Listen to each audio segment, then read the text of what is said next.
ಮಳೆಯಿಂದ ಏನು ಹಾನಿ ಏನಾಗಿಲ್ಲ. ಮುಂಜಾಗ್ರತವಾಗಿ ಕೆಲವು ಕ್ರಮವನ್ನು ಕೈಗೊಳ್ಳಬೇಕಾಗ್ತದೆ. ಕೆಲವು ಪ್ರೈವೇಟ್ ಲೆವೆಟ್ಗಳಲ್ಲಿ ಅವರು ಸರಿಯಾದ ಪ್ಲಾನಿಂಗ್ ಮಾಡಿಲ್ಲ. ಸೊ ಪಾಪ ರೆಸಿಡೆಂಟ್ಸ್ಗೆಲ್ಲ ತೊಂದರೆ ಆಗ್ತಾಯಿದೆ. ಈಗ ನಮ್ಮ ಪ್ರೈವೇಟ್ ಲೆವೆಟ್ ಅವರು ಮಾಡಿರೋರು ಸರಿಯಾಗಿ ಅದನ್ನು ಸ್ಟಾಮ್ ವಾಟರ್ ಡ್ರೈನ ತೆಗೆದುಕೊಂಡೋಗಿ ಆ ನೀರನ್ನು ಕೊಳಚೆ ನೀರನ್ನ ಸಪ್ರೇಟಾಗಿ ಮಾಡಬೇಕಾಯಿತು. ಅದಕ್ಕೆ ಎರಡಕ್ಕೂ ಮಿಕ್ಸ್ ಮಾಡಿಬಿಟ್ಟಿದ್ದಾರೆ. ಅದಕ್ಕೆ ನಾವು ಪ್ರತ್ಯೇಕವಾದಂಥ ಒಂದು ವ್ಯವಸ್ಥೆ ಮಾಡಲಿಕ್ಕೆ, ಆಮೇಲೆ ಲೋಕಲ್ ನಾಗರಿಕರು ಕೂಡ ಸ್ವಲ್ಪ ಸಹಕಾರ ಕೊಡಬೇಕು ಅಂತ ಹೇಳಿದ್ದೀವಿ. ಈ ಮಧ್ಯೆ ಇದು ಭಾಳ ಪ್ರಸಿದ್ಧವಾದಂಥ ಜಾಗ. ಮೊದಲಿಂದ ಕೂಡ ಮಧ್ಯದಲ್ಲೇ ಇಲ್ಲಿ ಕಾಲುವೆ ಹೋಗ್ತಾ ಇದೆ. ನೀರು ಕೂಡ ಇಲ್ಲಿ ಸಪ್ರೇಟ್ ಮಾಡಿದ್ದಾರೆ. ಈ ಡ್ರೈನೇಜ್ ಕೆಲಸ ತೆಗೆದುಕೊಂಡಿದೆ. ಇಲ್ಲಿ ಆದಷ್ಟು ಜಲ್ದಿ ಮುಗಿಸ್ತಾರೆ. ಸೊ ಇದು ಬೆಂಗಳೂರು ನಗರದಲ್ಲಿ ಎಲ್ಲೆಲ್ಲಿಂದ ಜಾಗ ಇದೆ ಎಲ್ಲ ಐಡೆಂಟಿಫೈ ಮಾಡೋಕ್ಕೆ ನಮ್ಮ ಅಧಿಕಾರಿಗಳಿಗೆ ಹೇಳಿದ್ದೀವಿ. ಕೂಡಲೇ ಕ್ರಮ ಕೈಗೊಳ್ತೀವಿ. ಏಕೆಂದರೆ ಎಲ್ಲೂ ತೊಂದರೆ ಆಗಬಾರ್ದು. ಕೆಲವನ್ನ ಅವರು ಸ್ಟಾಮ್ ವಾಟರ್ ಡ್ರೈನ್ನ ಮೊದಲೇ ಕನೆಕ್ಷನ್ ಕೊಟ್ಟಿದ್ದರೆ ಆ ಸಮಸ್ಯೆ ಆಗ್ತಿರಲಿಲ್ಲ. ಸೊ ಇಂಥ ಎಲ್ಲೆಲ್ಲಿ ಪ್ರತಿ ವರ್ಷ ಕೂಡ ನಮಗೆ ಸಮಸ್ಯೆ ಆಗ್ತದೆ ಅಂಥ ಕಡೆ ಸ್ಟೇಜ್ ಬೈ ಸ್ಟೇಜ್ ಅದನ್ನೆಲ್ಲ ಸರಿ ಮಾಡಲಿಕ್ಕೆ ಎಲ್ಲ ವ್ಯವಸ್ಥೆ ಮಾಡ್ತೀವಿ.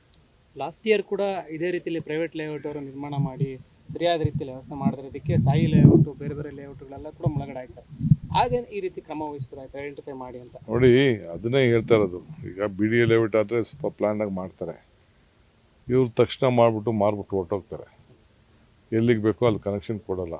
ಅದಕ್ಕೆ ಎಲ್ಲ ಐಡೆಂಟಿಫೈ ಮಾಡ್ತಾಯಿದ್ವಿ. ಅದಕ್ಕೆ ಅವ್ರಿಗೂ ಎಲ್ಲ ನೋಟಿಸ್ ಕೊಡ್ತೀವಿ. ಎಲ್ಲೆಲ್ಲಿ ಪ್ರೈವೇಟ್ ಲೇಔಟ್ ಇದ್ದಾರೆ ಅವ್ರಿಗೆಲ್ಲ ನೀವು ಹೀಗೆ ಅದನ್ನೆಲ್ಲ ಸ್ಟಾಮ್ ವಾಟರ್ ಡ್ರೈನ್ ಹೋಗಬೇಕು, ಆಮೇಲೆ ಸೀವೇಜ್ ಹೋಗಬೇಕು, ಅದಕ್ಕೆಲ್ಲ ಸರಿ ಮಾಡ್ಕೊಳ್ಳಿ ಅಂತ ಎಲ್ಲರಿಗೂ ಕೂಡ ನಾನು ನೋಟಿಸ್ ಕೊಡಿಸ್ತೀನಿ. ಅದು ಅವ್ರ ಡ್ಯೂಟಿ, ಅದು ಅವ್ರು ಮಾಡ್ಕೊಳ್ಬೇಕು. ಔಟ್ಲೆಟ್ ಎಲ್ಲಿ ಬೇಕೋ ಕನೆಕ್ಷನ್ ಕೊಡೋಣ. ಬಟ್ ಅವ್ರು ಒಳಗಡೆ ಏನು ಮಾಡಿದೆ ಇರೋದು ತಪ್ಪಿದೆ.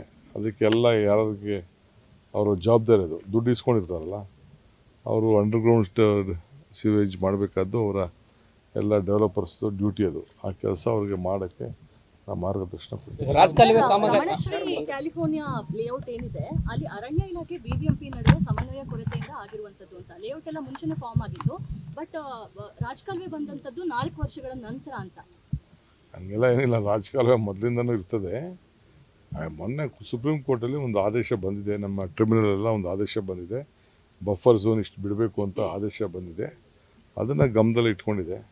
ಅದ್ರ ಬಗ್ಗೆ ಎಲ್ಲ ನಾವು ಇಡೀ ರಾಜ್ಯದಲ್ಲೇ ಒಂದು ಹೊಸ ಪಾಲಿಸಿ, ಎಲ್ಲೋದು ಕೂಡ ಇಡೀ ದೇಶದಲ್ಲೇ ಒಂದು ಪಾಲಿಸಿ ಮಾಡಿದ್ದಾರೆ. ಇಂಥ ಕಡೆ ನೀರು ಹೋಗೋದ್ ಕಡೆ ಎಷ್ಟೆಷ್ಟು ಬಿಡಬೇಕು, ಎಷ್ಟಿರಬೇಕು ಅಂತ ಅದನ್ನು ಕಡ್ಡಾಯವಾಗಿ ಮಾಡೋಂಥ ಕೆಲಸ ನಾವು ಮಾಡ್ತೀವಿ. ಮಳೆ ಬಂದರೂ ಏನೂ ಆಗ್ತಿರ್ಲಿಲ್ಲ ಮೊದಲು 5 ವರ್ಷ ಹಿಂದೆ. ಸೊ ಈಗ 50 ಮಿಲಿಮೀಟರ್ ಮಳೆ ಬಂದರೆ ಸಾಕು ಎಲ್ಲ ಕಡೆ ಫ್ಲಡ್ ಶುರು ಆಗ್ಬಿಡುತ್ತೆ.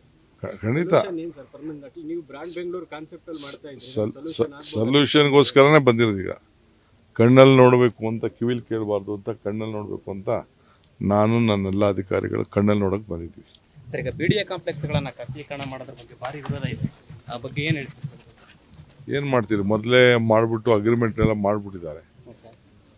ವಿರೋಧ ಮಾಡೋರು ಮಾಡ್ತಾ ಇರ್ತಾರೆ. ಕಾರ್ಪೊರೇಷನ್ ಬಿ ಡಿ ಎಗೆಲ್ಲ ಆದಾಯ ಬರಬೇಕಲ್ಲ. ಅದು ಹಿಂದೆ BJP ಗೌರ್ಮೆಂಟ್ ಇದ್ದಾಗ ಕೂಡ ಅದನ್ನು ಪರಿಶೀಲನೆ ಮಾಡಿ ಅವರೊಂದು ವರದಿ ಕೊಟ್ಟು ತೀರ್ಮಾನ ಆಗಿದೆ. ಬೀದಿಗೆ ಬರ್ತಾರೆ ವ್ಯಾಪಾರಸ್ಥರು, ಅಂಗಡಿ ಮಾಲೀಕರು, ಅವರಿಗೆಲ್ಲ ಆಲ್ಟರ್ನೇಟಿವ್ ವ್ಯವಸ್ಥೆ ಆಗಿದೆ. ನ್ಯೂಸ್ ಫಸ್ಟ್, ನಿರ್ಭೀತಿಯಿಂದ ನಿಮ್ಮ ಪರವಾಗಿ.